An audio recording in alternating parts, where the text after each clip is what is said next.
Bienvenidos y bienvenidas todos y todas a esta sesión de la Grepa. Hoy tenemos como invitado a Daniel Albarracín Sánchez. Te agradecemos mucho la presencia, Daniel, en la Universidad Autónoma de Madrid. Daniel es profesor del Departamento de Economía Aplicada 2 de la Universidad de Sevilla. Su campo de investigación son las relaciones laborales, la economía política, las políticas sociales. Y también trabaja, que es la exposición de hoy, en el modelo de ondas largas, que es una línea de estudio de un gran economista español muy conocido, Jesús Albarracín, que además es el tío de Daniel, que fue un poco el que comenzó con este planteamiento multifactorial y no mecanicista, como era el de Kondratiev.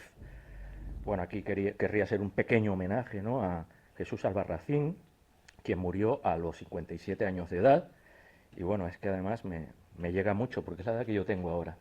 Entonces pensar que Jesús haya llegado a esa, ¿no?, a esa importancia, ¿no?, con mi edad me parece, bueno, impresionante, ¿no? Y bueno, aquí hemos hablado de Jesús mucho, y bueno, pues un amigo dijo que era el alumno predilecto de Luis Ángel Rojo, ¿no?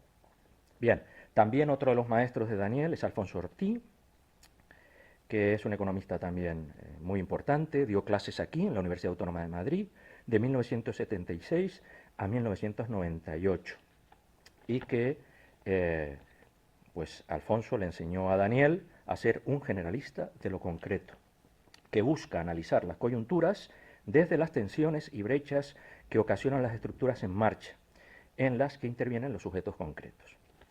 Bien, hay que también decir que Luis Enrique Alonso ha sido el director de tesis doctoral, que como todos sabemos pues es un gran amigo nuestro y un profesor de aquí de la Autónoma.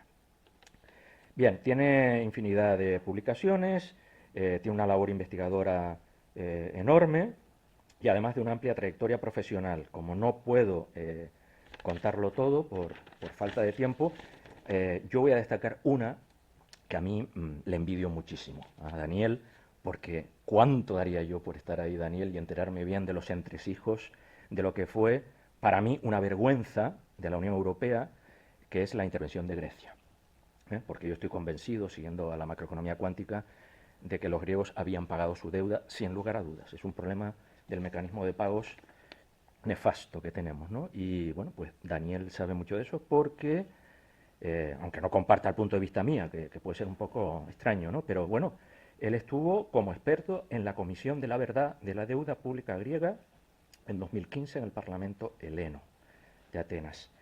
Y sin más, le cedo la palabra a Daniel y agradecerle muchísimo su presencia. ¿De acuerdo? Gracias. Pues muchísimas gracias, Julián. Muchísimas gracias a Grepa por esta iniciativa, por mantener esta línea de trabajo, de exposición, del espacio de liberación y de investigación desde un punto de vista heterodoxo, que no es precisamente algo muy común y que creo que es necesario seguir cultivando, ¿no? Muy agradecido también al público por estar aquí. A mí me impresiona bastante. Esta fue mi universidad donde estudié, y estar ante profesores que me dieron clase pues es algo que siempre simbólicamente y efectivamente impresiona. También a amigos y amigas muy cualificados, muy queridos, que están pues, aquí entre el público, ¿no? Yo voy a tratar de presentar líneas maestras, una reflexión, un análisis, una investigación que ha abarcado muchísimos años de mi vida y que es continuidad de un trabajo colectivo de muchos economistas, en el que trato modestamente de ofrecer una mirada que vaya más allá del corto plazo, ¿no? Estamos acostumbrados en la economía convencional a vivir en el impresionismo del sube y baja, del cortoplacismo, o que si acaso como mucho en las miradas de medio plazo. Sin embargo, es posible interpretar la economía en una perspectiva más larga y una perspectiva más global que todo eso, ¿no?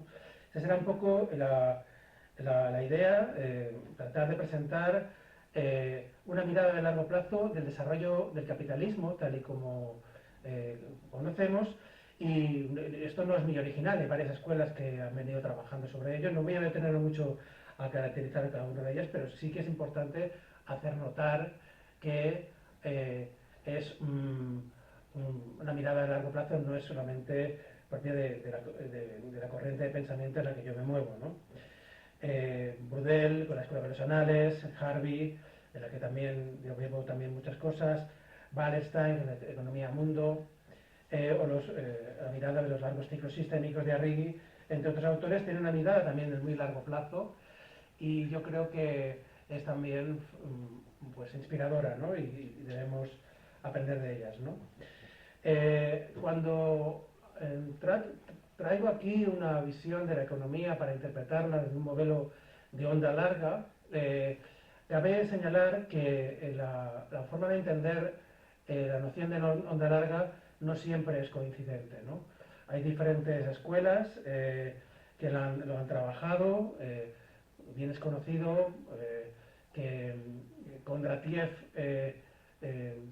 reunió un conjunto de estadísticas que permitió profundizar en el largo plazo con una visión cuantitativa del desarrollo de la economía, que sin embargo padecía de una carencia de digamos, un marco teórico propio y que estaba afectada, si se puede decir de alguna manera, por cierto mecanicismo, ¿no? Ha habido otras escuelas que también han trabajado este punto de vista, esta noción de onda larga.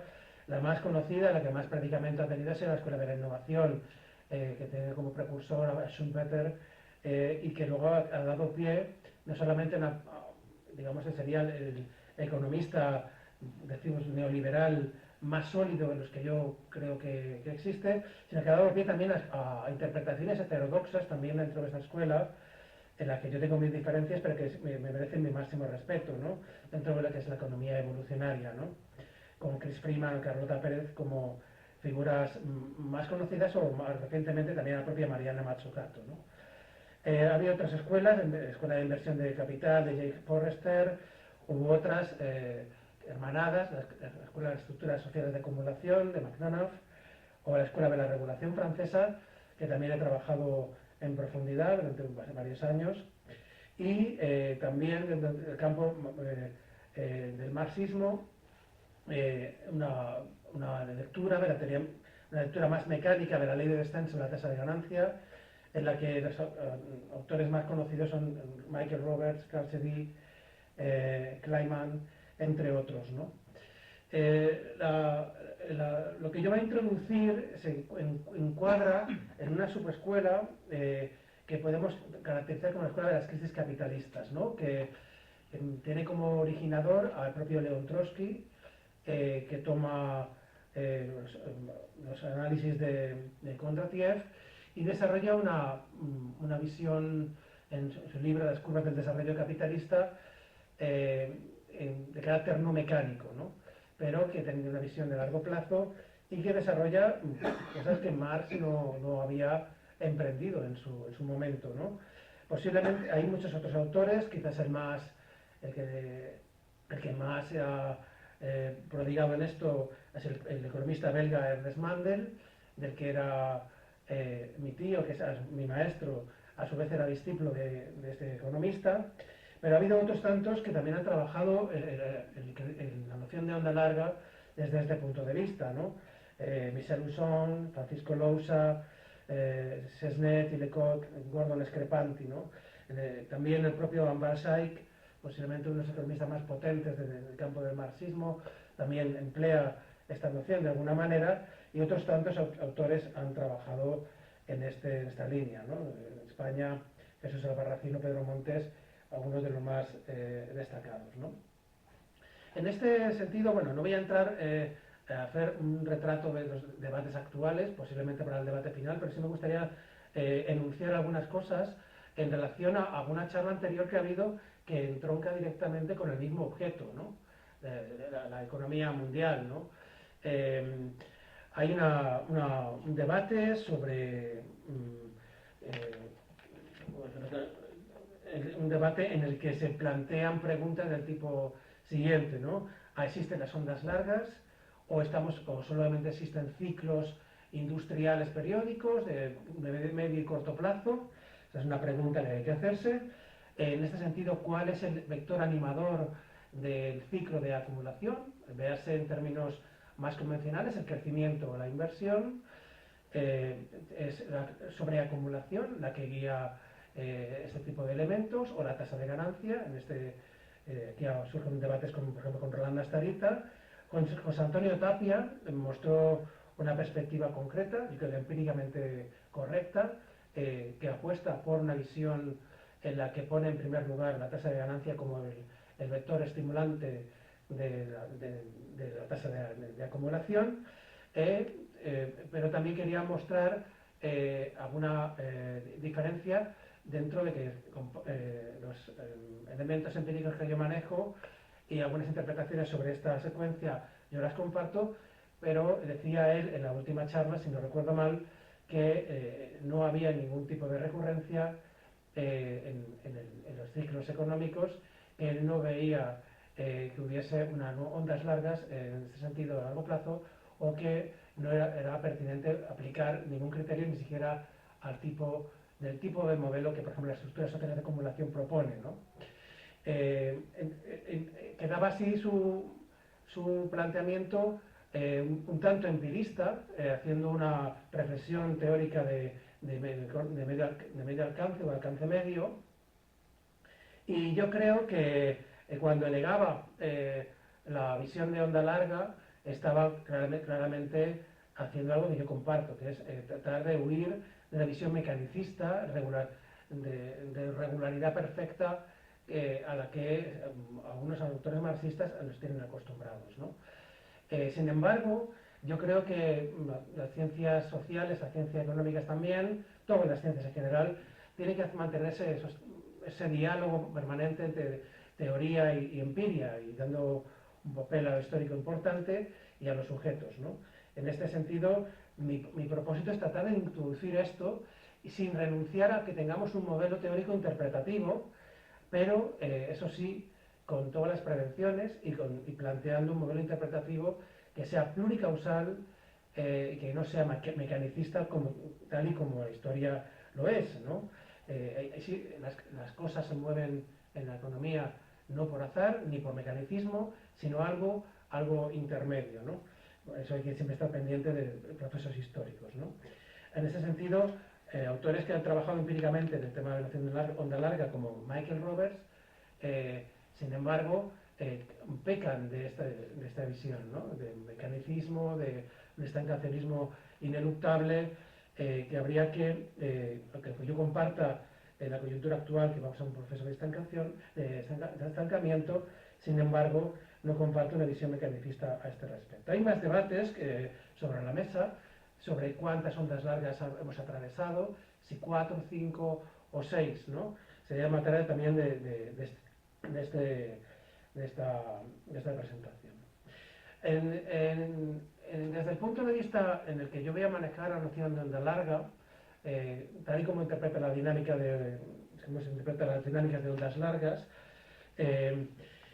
yo parto de la idea de que ha habido hasta por lo menos 4 ondas largas, lo que es dentro del capitalismo plenamente desarrollado, en los últimos 2 largos siglos.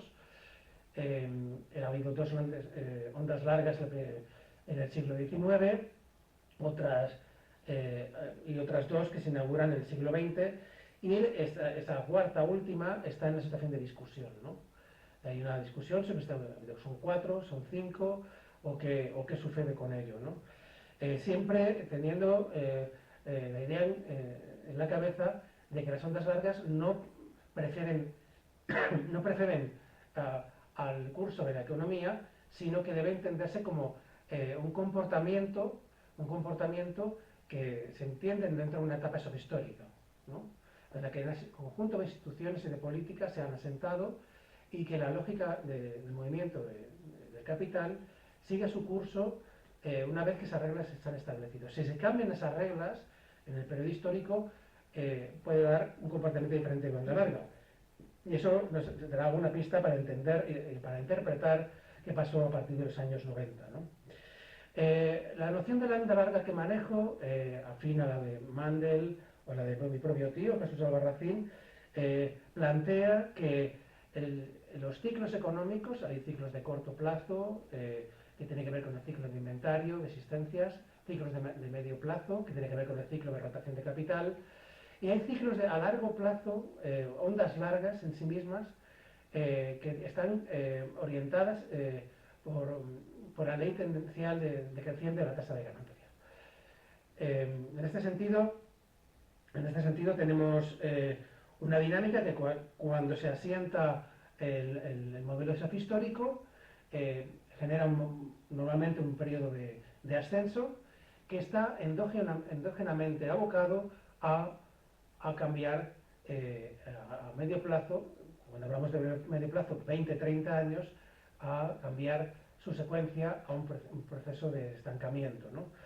Este proceso es automático, de alguna manera, y sin embargo, el que pueda dar un proceso a una etapa de reflexiones más frecuentes y de estancamiento generalizado, no implica que sea algo que tenga que ser para siempre. Pues si hay cambios en el modelo, cambios en las reglas de juego, cambios en las instituciones, en lo que es la composición del factor de la tasa de ganancia, que está recorrido por un conjunto de factores a su vez, puede cambiar las circunstancias y inaugurar una nueva onda larga, ¿no?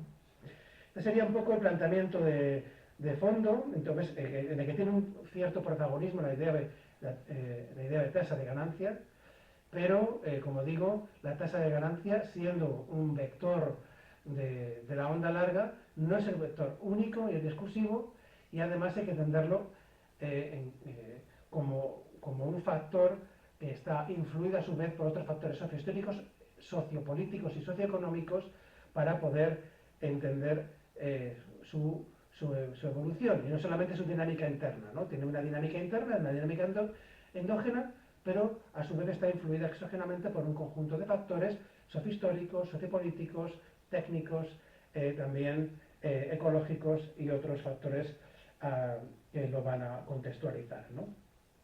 Por eso no podemos entender esta dinámica como automática, porque la economía no está aislada del mundo. Está en una biosfera, en un planeta, está en una sociedad, está en unos regímenes políticos que le dotan de este sentido, y es donde cobra lugar el desarrollo económico en sí, ¿no? Por tanto, mirar la economía de manera abstracta, de manera descontextualizada, incluso analizar en las leyes de movimientos de capital de manera abstracta sería un error. Entonces, visto así y yendo más rápido, me salto algunas cositas. Dicho esto, este esquema trata de agrupar una serie de factores que tratan de dar comprensión a esas leyes del movimiento del capital debidamente contextualizadas de manera sociohistórica, ¿no? Vemos que en esa elipse que se presenta en ese esquema, tenemos factores endógenos propios internos al movimiento del capital y factores de carácter exógeno, ¿no? Que están relacionados entre sí con la dinámica capitalista, pero no son estrictamente movidos por la ley de movimiento de capital.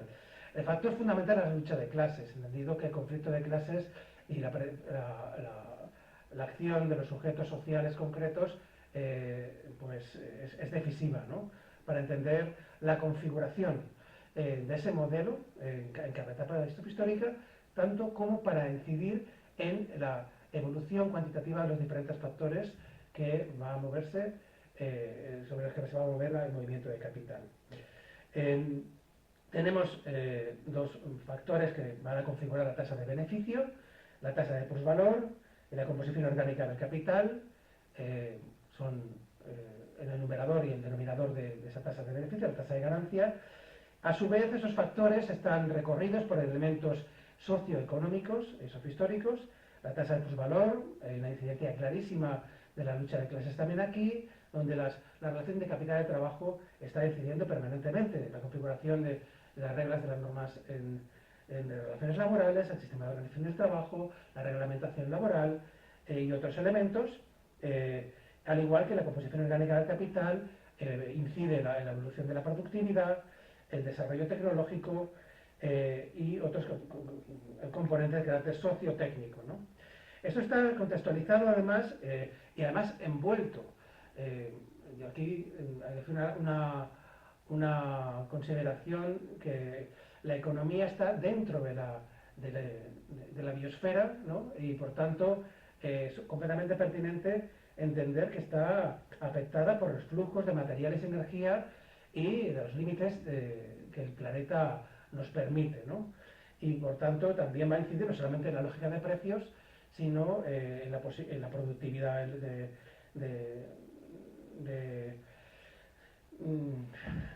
la industria y toda la maquinaria de producción. En fin, por tanto hay que entenderlo en esa contextualización. Influyen factores de carácter subjetivo, la ideología hegemónica incide en la configuración de los modelos y en los conflictos de clase, y la política económica también, a partir de la estructura del Estado o la influencia de los movimientos sociales también. Sin ni que decir tiene que la estructura del mercado mundial es un elemento endógeno, pero que también hay que contextualizarlo debidamente en la lógica geopolítica internacional, y desde luego el comportamiento de las ondas largas no va a ser el mismo en un periodo bélico que en un periodo que no es, en la que no se da una comprobación en este sentido, ¿no? Como vemos, por tanto, la onda larga debe entenderse de manera contextualizada, y además, cuando vemos la relación entre tasa de beneficio y dinámica de acumulación, tenemos que ser incluso más precisos a la hora de buscar indicadores, ¿no? Porque no es automática, hay una relación de relativa asincronicidad, en el sentido de que no es suficiente con que la tasa de beneficio caiga para que se produzca un estancamiento o una recesión, ¿no? Tiene que darse también conjuntamente, y eso se da un periodo, 2 años o 3 después, una caída de la masa de ganancia, y además en puridad, esto lo explica muy bien Amar Shaikh, no es la tasa de beneficio tal cual, la tasa de ganancia tal cual la que tenemos que contemplar, sino tenemos que ver la tasa de beneficio efectivo, que mide la tasa de beneficio de las empresas, que realmente mira las empresas, que es la tasa de ganancia menos los costes financieros, ¿no?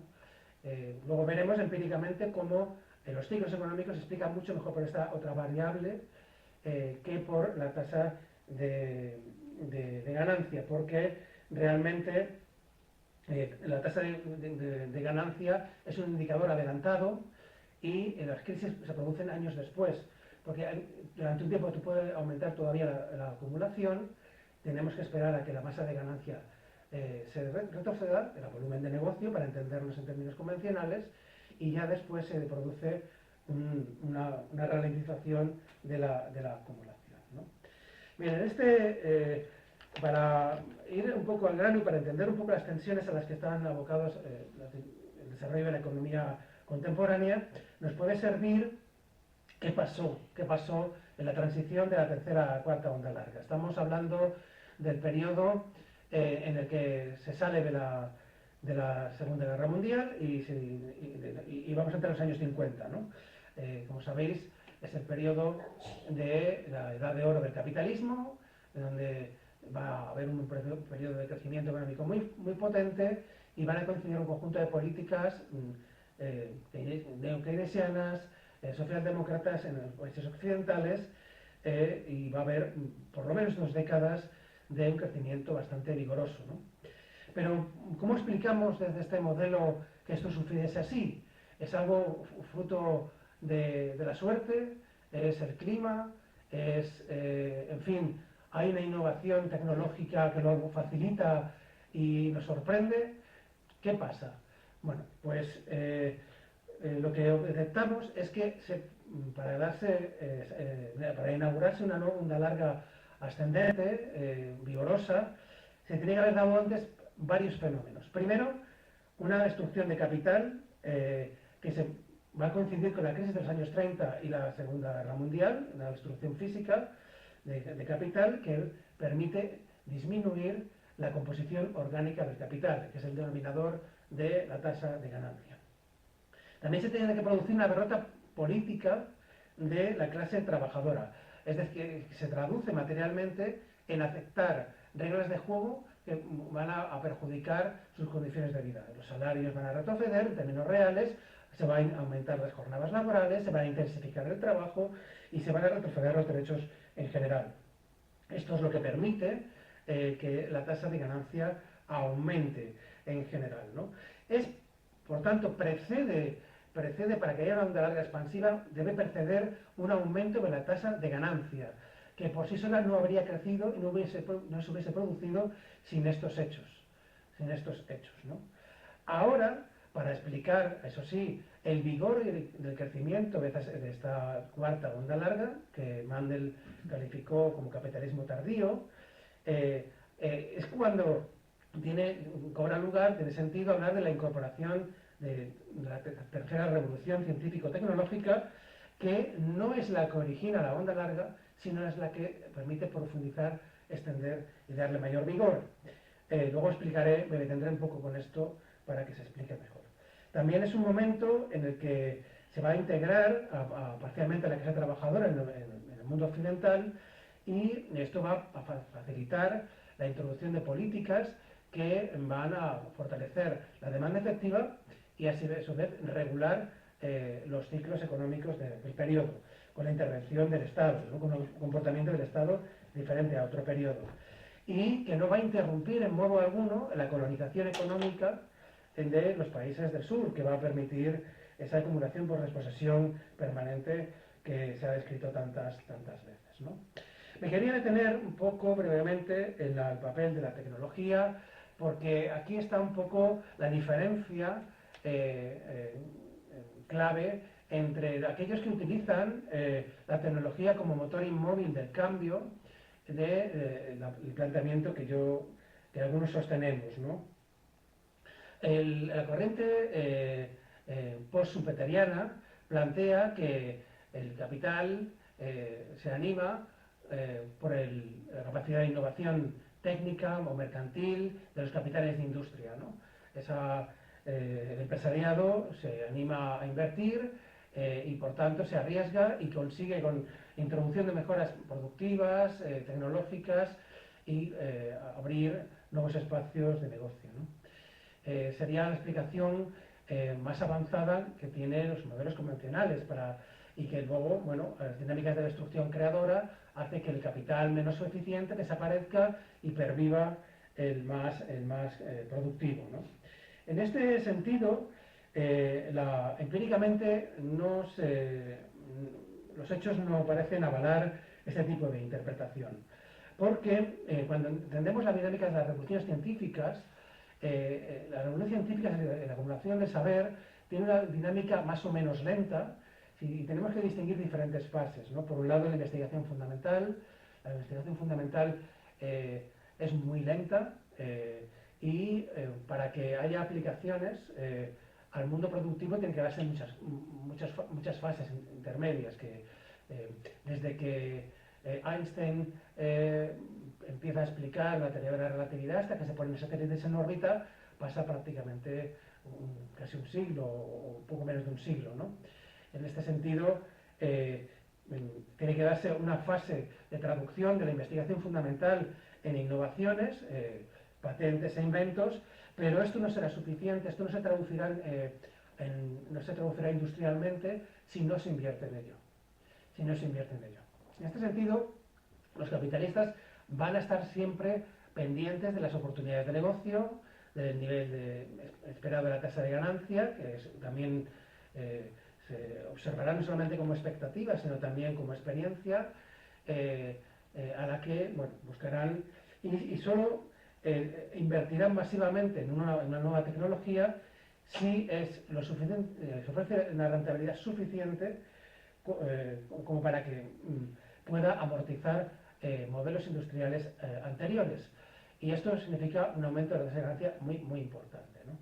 Esto se ha producido varias veces en la historia del capitalismo, pero siempre se produjo antes una recuperación, un ascenso muy fuerte de la tasa de ganancia. Por tanto, en este sentido, lo que vemos es que se invierte un poco la argumentación. Las revoluciones científico-tecnológicas se aplican en el mundo industrial siempre a posteriori de las revoluciones, del ascenso de la tasa de ganancia, y puede explicar a la profundidad y al vigor de la onda larga, pero no explica su inauguración, ¿no? Desde este punto de vista. El problema es que cuando analizamos el mundo contemporáneo, menos mal que tenemos, o por lo menos yo trato de nunca perder de vista esa visión de análisis concreto de la situación concreta, es decir, tener un modelo plurifactorial, abierto a la historia y siempre dispuesto a entender a calibrar cuál es el papel de los factores, cuál es la situación de cada uno de ellos, ¿no? Desde los años 70, la onda larga, por lo menos, o la última, empieza a resentirse. Hay una caída de la tasa de rentabilidad. En los años 70, la mal llamada crisis del petróleo, que efectivamente formó parte del problema y alteró los precios del petróleo, pero que no da cuenta de una crisis más de fondo, que es una crisis de sobreproducción. Va a darse un periodo de crisis que de repente en los años 90, pues aquí aparece lo que digo, una duda de qué pasa a partir de ese momento, ¿no? Los años 90 van a darse una serie de situaciones que van a hacer que se recupere la tasa de ganancia, cuando el modelo, en principio, esperaba que hubiese una crisis más o menos recurrente, recesiones más frecuentes, y un estancamiento a medio y largo plazo, ¿no? Esto no se produjo, hubo bastantes años, de los años 90 hasta por lo menos el año 2007, un periodo de relativa restauración de la tasa de ganancia. Pero esto se explica porque hubiese hay que explicar, hay que analizar qué pasó entonces. Es que se dieron muchas cosas que están en el orden de lo sociohistórico, no dentro de la dinámica interna del movimiento del capital. Y que afectaron al movimiento del capital. Por tanto, alteraron la dinámica de la onda larga, ¿no? En este sentido, cabe señalar que cae el muro de Berlín, se amplifican los mercados mundiales, se disponen una población ingente que sirve como mano de obra barata. En el caso de los países occidentales se van a implementar un conjunto de políticas que se han llamado de financiarización, que van a servir a modo de anabolizante de la acumulación, abaratando el crédito, y se va a expandir el mercado mundial de manera desconocida, integrando las cadenas de suministro a escala internacional, y además pues se va a producirse un periodo de aumento temporal de la productividad entre el año 95 y el año 2004 aproximadamente, debido al abaratamiento de los microchips, ¿no? La miniaturización de la microelectrónica favorece un aumento temporal de la productividad que después desaparece, salvo en Corea del Sur, hasta el año 2008.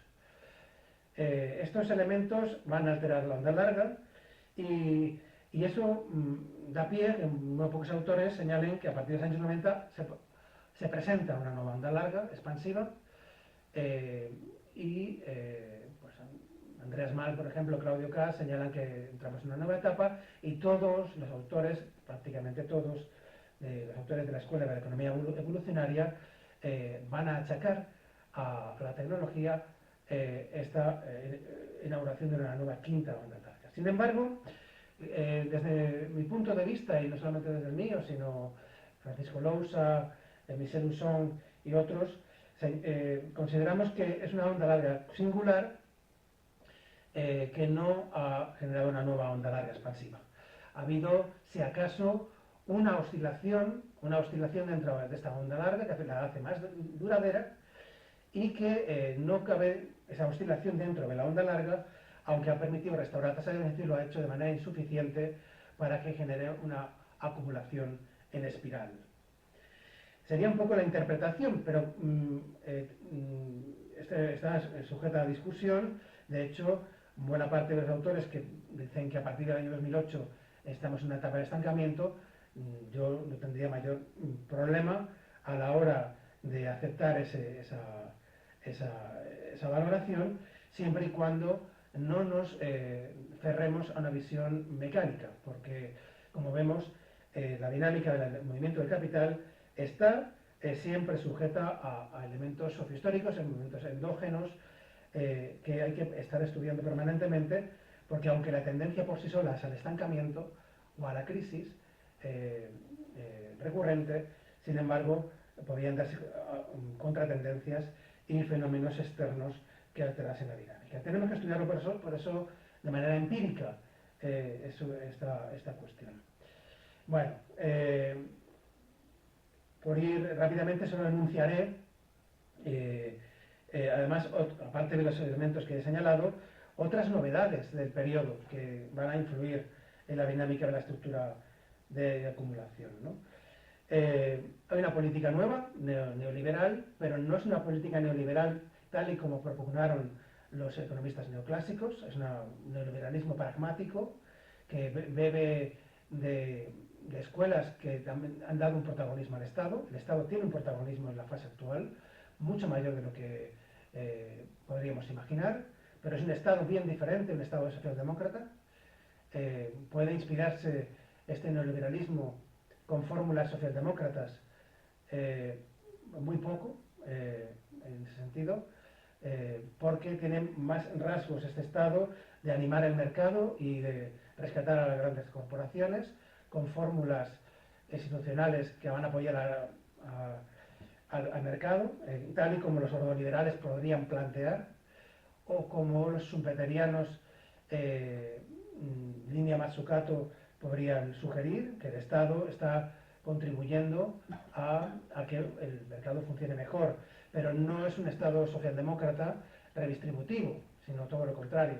Es un modelo en el que utiliza los fondos públicos mediante diferentes fórmulas, cooperación público-privada, contratación pública, externalización de servicios, etcétera, que van a generar mercados artificiales que permiten encontrar una nueva fuente de negocio al capital privado, ¿no? Más novedades, aparte de esta cuestión, es que hay una renovación sectorial bastante notable, ¿no? Los procesos de régimen de acumulación basados en el oligopolio también se renuevan permanentemente. La competencia no desaparece, sino que hay nuevas lógicas de competencia donde los actores pueden verse alterados.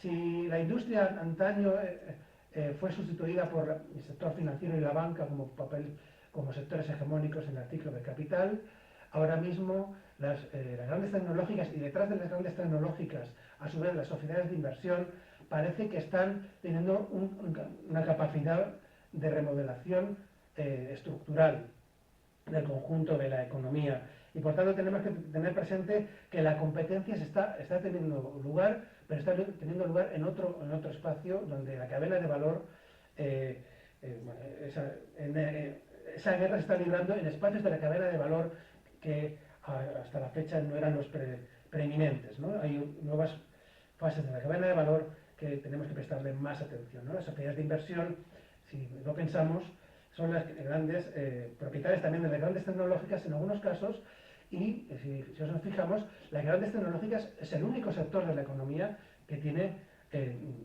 una tasa de beneficio bastante elevada, ¿no? Mientras el resto se está viendo muy decaída. Hay también novedades que hay que registrar. La crisis climática, la crisis energética, la crisis de materiales, no es un elemento aparte, no es una cuestión de nota al pie de página. Es un elemento explicativo de los grandes conflictos geopolíticos y en el largo plazo va a ser elemento de fondo, no el único, naturalmente, pero uno de fondo que va a alterar la dinámica de los precios de materias primas esenciales para el mundo industrial moderno y de la energía, ¿no? Que no podemos mirar hacia otro lado. No es algo que solamente debamos registrar en términos de precios, de manera tematística, sino que tenemos que introducir Pues eso, las enseñanzas de la economía ecológica, las enseñanzas de aquellos que también incorporan esos flujos materiales y energéticos sobre los que nos sostenemos materialmente, ¿no? Desde este punto de vista. Además entramos en un mercado mundial que están en niveles de intercambio los mayores de la historia, pero también a su vez en un momento de mayor estancamiento. Ya ha dejado de crecer la globalización comercial y los mercados, como el planeta, también van siendo limitados y nos encontramos de lleno en una disputa geocomercial, geopolítica, entre grandes potencias, y una de ellas que está llamada a sustituir a la vieja superpotencia estadounidense, ¿no? Estos son elementos que no podemos dejar aparte, porque tienen su dinámica autónoma propia, contextualizada con la dinámica capitalista en general, pero que a su vez, con su dinámica autónoma propia, influyen en la lógica de la ley del movimiento del capital. Y por tanto deben ser estudiados en sí mismos, ¿no? En su interrelación y en sí mismos, para ver qué sucede. Entonces nos preguntamos en qué momento estamos, ¿no? Bueno, ¿en qué momento estamos? Aquí traigo sigo con el diagnóstico, pero ya de manera más empírica, tratando de emplear los últimos minutos para ver más concretamente en qué momento estamos. Vemos que la tasa de ganancia, siguiendo los datos de Marcel Roland de la Universidad de Lovaina, vemos que la tasa de ganancia pues se ha recuperado desde los años 90 y parece, las tesis marxistas señalan que el papel protagonista es de la composición orgánica del capital, que es el denominador de la tasa de ganancia, que lo normal, la expectativa es que crezca a largo plazo. Y efectivamente se da ese crecimiento, no de manera lineal, pero se va a dar. Pero sin embargo hay una correlación mucho más intensa entre la tasa de plusvalía y la tasa de ganancia. Esto quiere decir que el factor explicativo de la recuperación de la tasa de ganancia en las últimas décadas responde mucho más a la evolución de la tasa de plusvalía, que tiene una relación directa con factores sociohistóricos del conflicto de capital de trabajo y que puede ser expresión de una derrota histórica de la clase trabajadora a través de sus diferentes variables que influyen en la dinámica económica. El papel del peso de la remuneración del salario en la renta nacional, en el tiempo de trabajo, en la productividad que se apropia del capital y otros elementos semejantes en los que no me voy a detener. Simplemente voy a explicar muy rápidamente. En fin, la situación es que tenemos una dinámica en la que el capital está restaurando la tasa de ganancia parcialmente, no a los niveles de la posguerra mundial, no lo ha conseguido, lo ha hecho a cargo de acrecentar un conjunto de problemas para la sociedad y para el planeta de grandes proporciones. Podemos anunciar el problema medioambiental, de carácter en muchos casos casi existencial, el anabolizante de la financiarización no es gratis, hay un acumulado de deuda privada y pública muy importante que va a tener efectos a medio plazo, tuvieron elementos estimulantes durante unos años y ya desde el año 2008 se agotó esa fuente de estímulo y vemos que la tasa de ganancia se recupera porque los salarios reales pierden terreno, porque hay una sucesión de reformas laborales que son lesivas para el mundo del trabajo a escala internacional y también vemos que hay una crisis energética en la que los picos de extracción de diferentes materiales y de fuentes de energía pues están superando o algunos están a punto de alcanzarse y nos introducen en una etapa, ¿no?, por la lógica extractivista del modelo de acumulación productivista del capitalismo, ¿no? Si esto sigue así, si estas reglas de juego perduran, nos aboca a una intensificación del conflicto social, a una mayor amenaza para la democracia, a la necesidad de que de aquellos que viven del capital introduzcan elementos más severos de neoliberalismo autoritario, de capitalismo de Estado, según el espacio geopolítico del que hablemos, para intensificar, para aumentar la tasa de plusvalía y desde el punto de vista ecológico para intensificar la extracción de estos materiales y energía fundamentales para la dinámica de acumulación, que son los que han dopado el desarrollo de la acumulación capitalista durante los últimos 2 siglos. Por tanto, la clave para el futuro es ver qué factores subhistóricos pueden cambiar todo esto, qué tensiones nos tenemos que enfrentar, ¿no? Aquí algún dato que había incorporado datos del Banco de España. Vemos que para afinar, para ver la relación en tasa de beneficio y acumulación, el indicador más adecuado es la tasa de beneficio efectivo, que es esta que yo utilizo un indicador proxy del Banco de España, que es la rentabilidad menos coste financiero.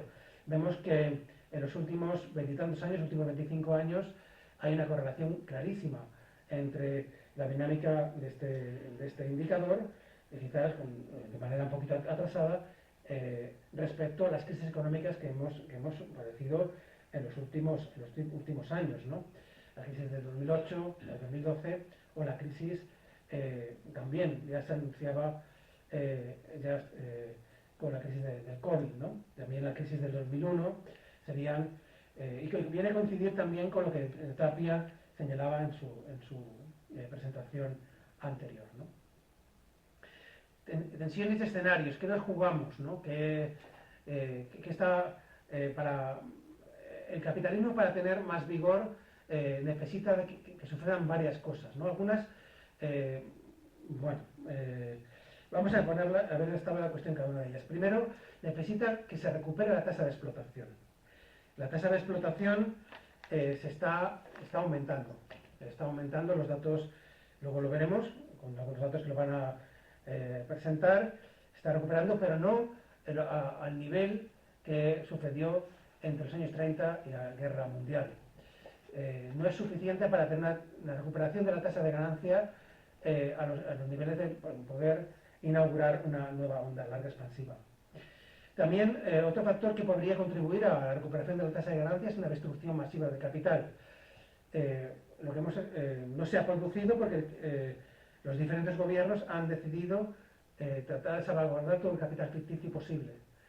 Que puede eso, al estar acumulándose, podría dar una crisis financiera, una nueva, como pasó obviamente en el año 2008, más adelante. Nada nos permite descartarlo, pero necesitaría para recuperar tasa de ganancia una destrucción de capital masivo, ficticio o industrial.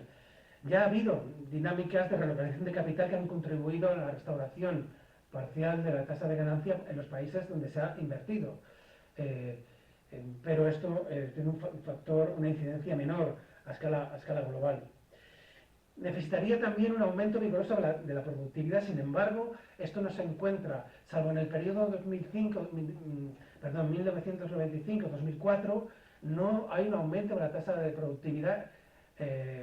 Voy a ser más preciso, no hay ganancias notables, hay un crecimiento de la productividad cada vez menor. Es decir, una tendencia al estancamiento del crecimiento de la productividad, para ser precisos. Y la cuarta revolución digital, que tiene posiblemente una incidencia muy importante en el desarrollo del capitalismo de vigilancia, en el control del mundo del trabajo, la organización del trabajo, en el modo de relacionarse entre el capital y el trabajo, sin duda alguna, también en el consumo masivo de energía, por lo que supone las tecnologías que maneja. Sin embargo, no ha conseguido incrementar la productividad de manera significativa, salvo en ese periodo que señalo. Por tanto, esa condición no se está produciendo. El aumento de los mercados internacionales. Estamos en el máximo y está estancado, luego lo veremos. Como digo, hay lo que está en juego es que esto se vehicule a través de transformaciones sociopolíticas que están por verse. Estamos en una encrucijada histórica en la que parece que aquellos que son favorables a la lógica del capital estarían interesados en lógicas de capitalismo de Estado, véase el modelo chino, o modelos de neoliberalismo autoritario en el modelo occidental, ¿no? Veamos algunas cosas, algunos datos que yo creo que son reveladores para ver cómo van las cosas, ¿no?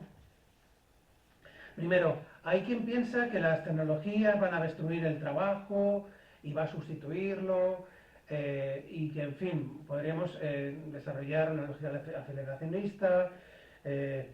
Bueno, pues esto, las estadísticas reflejan que nunca jamás ha habido tanta gente que trabaja, más de 3.500 millones de personas trabajan, nunca jamás ha trabajado tanta gente como hoy.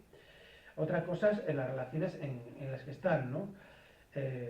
Hay diferentes fórmulas de trabajo económicamente dependiente. El asalariado es el más común, pero el trabajo informal, de falso autónomo, también han aumentado de manera notable. En este sentido, las nuevas tecnologías, que tienen una incidencia en la relación capital-trabajo de manera relativa, no se traduce necesariamente en la misma lógica en términos absolutos, ¿no?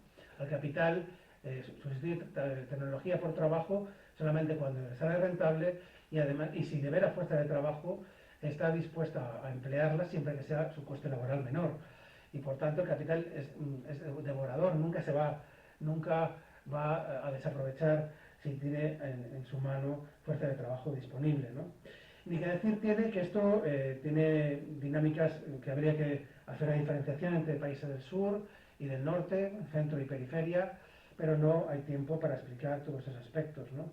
Lo que sí quería constatar es cómo a escala mundial la tasa de productividad, que sigue creciendo, salvo excepcionalmente, crece cada vez menos, como revelan las estadísticas.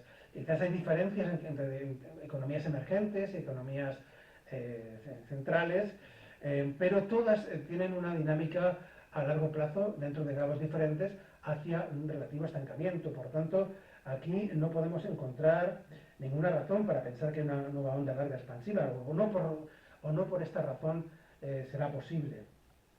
Y lo que sí podemos ver es que el mundo, o sea, el peso de los salarios en la renta nacional, en los costes laborales, sigue estando a resentir. En este punto sí que hay una recuperación de la tasa de plusvalor y hay un aumento de la tasa de plusvalía, de la tasa de ganancia, pero sin embargo no resulta suficiente desde mi punto de vista para dar cuenta de una acumulación en espiral. A escala mundial no es así. El Fondo Monetario Internacional refleja que hay un estancamiento, un crecimiento cada vez más débil de todas las economías. Es verdad que no todas las regiones por igual. La zona asiática sigue creciendo más que en Estados Unidos y Europa, sin embargo crece mucho menos que antes. Todas van en la misma línea, aunque con diferente grado, ¿no? Desde este punto de vista, ¿no? Bueno, me gustaría dejar un tiempo para el debate y aquí lo que quisiera es sencillamente poner de manifiesto algunas cosas para entender la disonancia que nos puede resultar de tratar de explicar cómo es posible que alguien me diga que hay una tendencia de estancamiento de la economía mundial cuando aquí en España nos están reflejando que vamos mejor que nadie, ¿no? Bueno, las tasas de crecimiento en España, si se puede decir de algún modo, la dinámica del ciclo en las semiperiferias es asincrónico con el centro capitalista. Las economías periféricas, en el caso española, la semiperiférica, siempre ha sido asincrónica y más intensa que en los centros. Frente a la idea, desde mi modesto punto de vista, frente a la idea de que estamos en una fase ascendente del ciclo, yo lo leo de otra manera. Yo creo que estamos en el final de un ciclo económico porque la economía europea está en su centro en recesión, España tiene un ciclo tardío en este sentido, en el que puede haber contribuido las dinámicas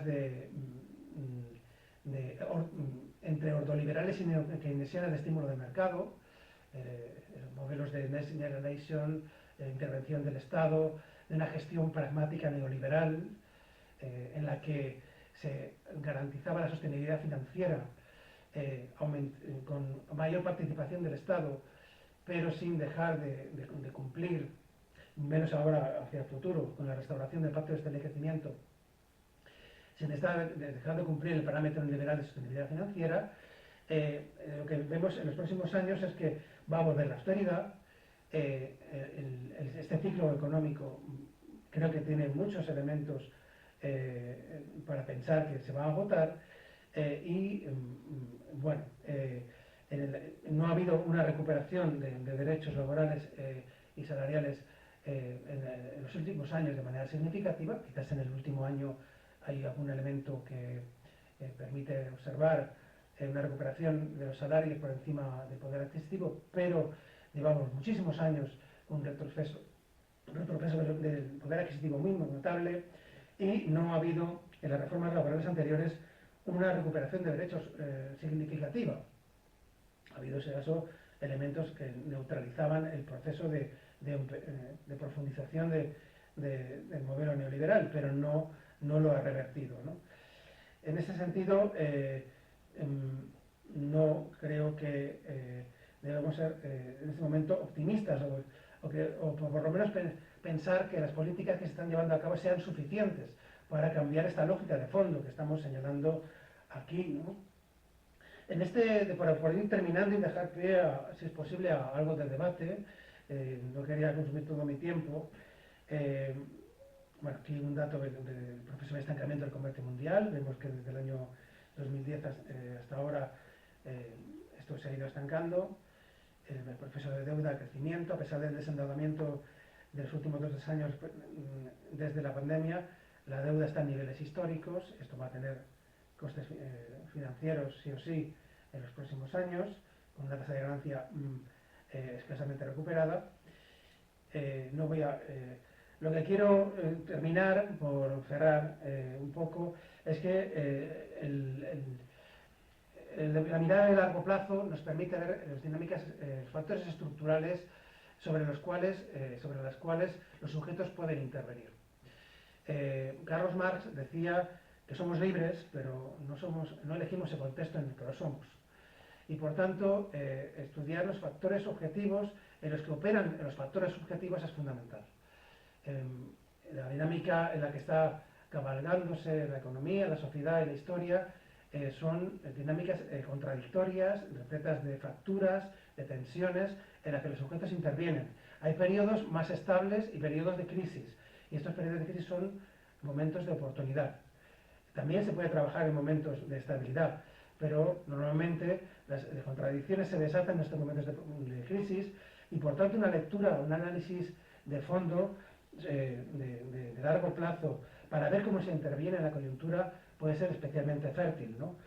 Este es un poco, yo creo, que el interés que tiene una mirada así, en fin, yo preferiría, como seguramente en varias intervenciones, que lo voy a dejar aquí, y se da pie que deja pie a un debate posterior que seguramente es más rico en un diálogo real que no en un monólogo permanente. Muchísimas gracias.